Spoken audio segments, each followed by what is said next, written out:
issues including undertaking constitutional, legal, and institutional reforms, land reform, tackling poverty and inequality, as well as combating regional development imbalances, tackling unemployment, particularly among the youth, consolidating national cohesion and unity, and addressing transparency, accountability, and impunity.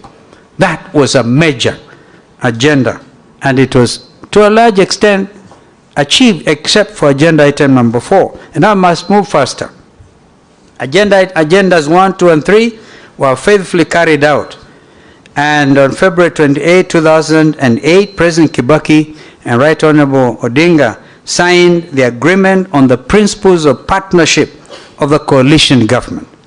In part, the preamble affirmed, I quote, there must be real power sharing to move the country forward and begin the healing and the reconciliation process. With this agreement, we are stepping forward together as political leaders to overcome the current crisis and set the country on a new path.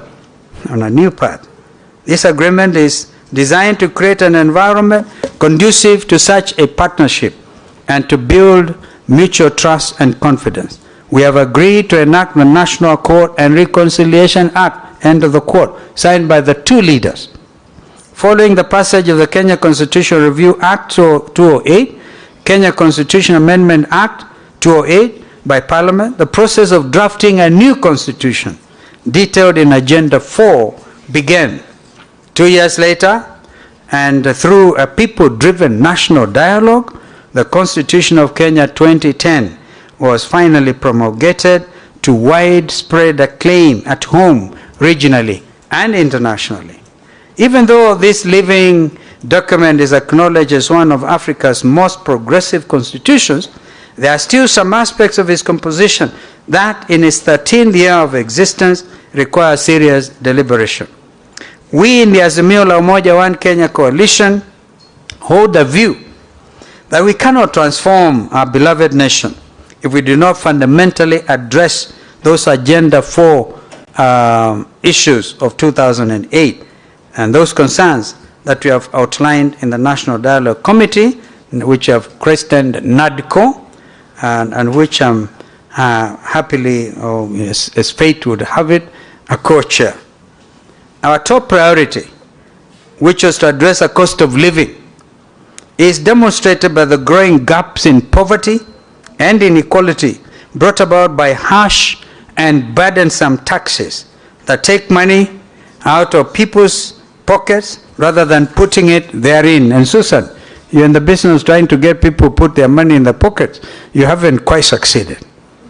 Because this is where the issue is. Kenyans are crying, heavy burden of taxation. I have never seen a nation anywhere in the world which can develop on the basis of overtaxing its citizens, particularly during such economic reality. If anybody has one example in the world, we talked of the Marshall Plan and others, where you overtax your citizen in order to get out of depression, I will be happily able to listen to you.